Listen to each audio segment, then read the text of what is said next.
Welcome to big Telugu TV. ప్రస్తుతం మనతో ఉన్నారు అనలిస్ట్ రాహుల్ అయ్యర్ గారు. రాహుల్ గారు, రేణు దేశాయ్ బీజేపీలోకి వెళ్తా అంటున్నారు. వాళ్ళ మాజీ భర్త ఆల్రెడీ జనసేనలో ఉన్నారు, అటువైపు వెళ్తారేమో అని అందరూ అనుకున్నారు. కానీ ఇప్పుడు షాకింగ్గా ఆమె బీజేపీలోకి వెళ్తా అంటున్నారు. ఎందుకని, ఏం జరిగింది? జనరల్గా ఏంటంటే రేణు దేశాయ్ సినిమాలు మానేశాక కొన్ని సామాజిక మాధ్యమాల ద్వారా సోషల్ వర్క్ అనేది చేయడం ఆమెకి ఇష్టం, ఆమె చేస్తూనే ఉంటుంది. ముఖ్యంగా యానిమల్స్ అండ్ ఎవరైనా వృద్ధులు అలాంటివి ఏమైనా ఆమెకి తాహతకి ఎంతవరకు చేయగలదో అంతవరకు ఒక్కరి హెల్ప్ అడగకుండా. రీసెంట్గా కూడా ఒక ముసలామిడ 15-20 డాగ్స్ని ఫీడ్ చేస్తుంటే ఆమెకి బియ్యం అవసరం నెలకి. ఆ బియ్యం ఎవరైనా పంపించగలరా, దాతలు ఉన్నారా అని తన ఇన్స్టాగ్రామ్ ద్వారా పోస్ట్ చేయడము.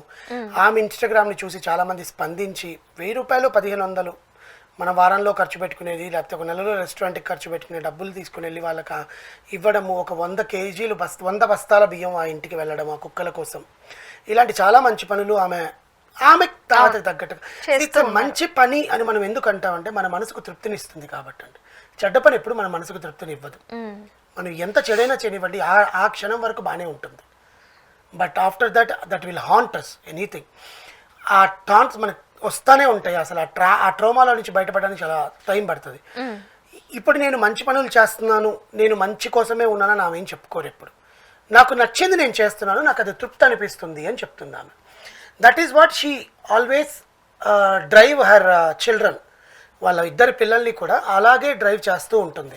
రీసెంట్గా ఒక యూట్యూబ్ ఛానల్కి ఇచ్చిన ఇంటర్వ్యూలో ఆమె మాట్లాడింది ఏంటంటే, ఆ సదర్ యాంకర్ అడిగిన క్వశ్చన్స్, అకీరా గారు, బాబు అకీరా ఎప్పుడు పవన్ కళ్యాణ్ గారితో తిరుగుతూ ఉంటారు, ఇప్పటి నుంచే ఆ మెలకువలు నేర్చుకుంటున్నాడా రాజకీయంలో, ఆయన దగ్గరికి ఇప్పుడు ఆయన మీ మాజీ భర్త, ఆయన దగ్గరికి మీరు పిల్లల్ని తరచుగా పంపించడానికి ఇష్టపడతారా, అసలు ఏంటి మీ ఒపీనియన్ అది ఇది అని అడిగారనమాట.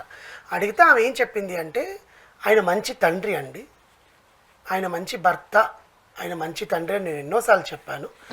There was a reason where we left. But తను ఇంటికి వచ్చినప్పుడు మాట్లాడతాడు, నా ఆరోగ్యం ఎలా ఉందని అడుగుతాడు, పిల్లలతో కూర్చొని మాట్లాడతాడు, ఆద్యాతో మాట్లాడతాడు, అకీరాతో మాట్లాడతాడు. అకీరాకి తెలుగు వస్తుంది, అకీరాతో తెలుగులోనే మాట్లాడతాడు. ఆద్యాతో కూడా తెలుగులోనే మాట్లాడతాడు. Aadya will speak mostly into Marathi, but తెలుగులోనే మాట్లాడతాడు. అండ్ చిల్డ్రన్ ఎడ్యుకేషన్కి సంబంధించిన విషయాలని నేను ఆయనకి షేర్ చేస్తాను, ఆయన కూడా దాంట్లో భాగంగా చూసుకుంటాడు. ఆ మిగతా ఇద్దరు పిల్లలు ఎవరైతే ఉన్నారో వాళ్ళిద్దరితో కూడా వీళ్ళు క్లోజ్గానే ఉంటారు. నేను కాశీ వెళ్ళినప్పటి నుంచి దైవం వ్యక్తి ఎక్కువైంది అకీరాకి. సో కుంభమేళాకి నాన్న వెళ్తున్నారు అని తెలియంగానే ఆయనతో వెళ్తే నీకు ఈజీగా అవుతుంది పని, ఆయనతో వెళ్ళి ఆ దేవుణ్ణి దర్శించుకోరా, తర్వాత మళ్ళీ కావాలంటే నాతో వద్దు అని ఆయన పంపించడము. కుంభమేళా తర్వాత చెన్నైలో తమిళనాడులో దేవాలయాలకు అన్నిటికీ వెళ్తున్నప్పుడు కూడా ఆ దైవత్వం నీకు రావాలి, ఆ దైవ బలం నీకు ఉండాలి, ఆయనతో ఆ నాన్నతో ఉండు, ఆయన ఎలా జనాలతో మాట్లాడుతున్నాడు అవన్నీ గమనించు అని చెప్పడం. Because is a very grasping person అంట అకీరా. అండ్ తను ఏదైనా ఒక్క నిమిషంలో గ్రాస్ప్ చేసుకుంటాడు. And he's a very good son, he take care of his mother. అమ్మ చెల్లి వెళ్ళని నేను ఉంటానులే ఇంట్లో అని అంటారంట యాక్చువల్గా. అండ్ హీ విల్ టెల్ ఎలా ఉండాలి మా అమ్మ, ఇలా ఉండు మా, ఇలా మాట్లాడు. And he will be very silent. He don't use earbuds. మనం అంతా పెట్టుకుంటున్నాం కదా, ఇయర్ బడ్స్ ఏం యూజ్ చేయరంట, వైర్లెస్ ఇయర్ ఫోన్సే యూజ్ చేస్తారు, వైర్ ఇయర్ ఫోన్సే యూజ్ చేస్తారు, వైర్లెస్ యూజ్ చేయరంట. And he was very disciplined like his father. బయట కనిపించేదే మనకు తెలుస్తుందండి, ఓపెన్గా మనం మాట్లాడేవన్నీ కూడా బయట మనకు కనిపించేవే. లోపల ఏం జరుగుతుందా అని వాళ్ళు వచ్చి బయట చెప్తేనే తెలుస్తుంది. కానీ కొంతమంది చెప్తారు, కొంతమంది చెప్పరు. అంటే వాళ్ళ మనసులో ద్వేషం అనేది ఉండదా, చెడు అనేది ఉండదా, ఆ జలస్నెస్ అనేది ఉండదా అని అనుకుంటే ఉంటాయి, ఎక్కువ మోతాదులో ఉండవు. ఇప్పుడు కొంతమంది చాలా ఎక్కువ జలస్ పడతారు, చాలా కుళ్ళు ఎక్కువ ఉంటుంది, అండ్ ఎదుగుతుంటే చూడలేరు, ఇలావన్నీ వాళ్ళకు ఉండవు, కొంచెం తక్కువ మోతాదులో ఉంటాయి. ఓకే, వాళ్ళకి అలా విడిపోయి అన్ని సంవత్సరాలు అవుతుందిగా, ఇంకా కోపాలు ఉండవు కదా, కోపాలు తప్ప. నేను చెప్పేది వాళ్ళ పర్సనల్ జీవితం గురించి అని కాదండి. జనరల్గా ఒక మనిషి సెలబ్రిటీ స్టేటస్లో ఉన్నప్పుడు వాళ్ళు మనలాగా రియాక్ట్ అవ్వరా? ఎప్పుడు ఎందుకు ముఖం మీద నవ్వు పులుముకొని ఉంటారు? వాళ్ళ మనసులో బాధలు ఉండవా? ఉంటాయి కానీ వాళ్ళకి- తప్పదు. నేను అనేది అది వాళ్ళకి కూడా ఉంటాయి. కానీ ఏంటంటే దేవుడు ఆల్మోస్ట్ ఆల్ మనకి దేని గురించి అయితే ముఖ్యంగా డబ్బు, ఫేమ్, ఇవన్నీ కదా కోరుకుంటున్నారు. ఇప్పుడు ఎవరైనా ఇప్పుడు ఒకప్పుడైతే మంచి ఉద్యోగం వస్తే చాలు, నెలకి 4,000 లోపలికి వెళ్తే చాలు, మనం కారు కొనుక్కొని ఇల్లు కొనుక్కొని పెళ్ళాం పిల్లలతో హ్యాపీగా ఉండడం మాత్రమే చూస్తున్నాం. ఇప్పుడు సోషల్ మీడియా వచ్చేసి ఇన్స్టాగ్రామ్, ట్విట్టర్ ఇవన్నీ వచ్చేసాక people are seeking for fame. వాళ్ళలాగా మనం ఎందుకు ఉండకూడదు, వాళ్ళలాగా మనం ఎందుకు ఫోటోలు పెట్టకూడదు అని. అలాగే సెలబ్రిటీస్ కి మనకి ఏదైతే లేవో అవన్నీ వాళ్ళకు ఉన్నాయి కాబట్టి ఆ బాధలు ఉండవు. వేరే ఉండొచ్చు కదా, ఆరోగ్యపరంగా బయటకు వెళ్ళి అందరిలాగా వాళ్ళు షాపింగ్ చేయరు, ఎక్కడికైనా వెళ్తే మైకులు ముందు పెట్టేస్తారు, ముఖానికి మాస్కులు వేసుకొని వెళ్ళాలి, ఇవన్నీ రిస్ట్రిక్షన్స్ ఉంటాయి.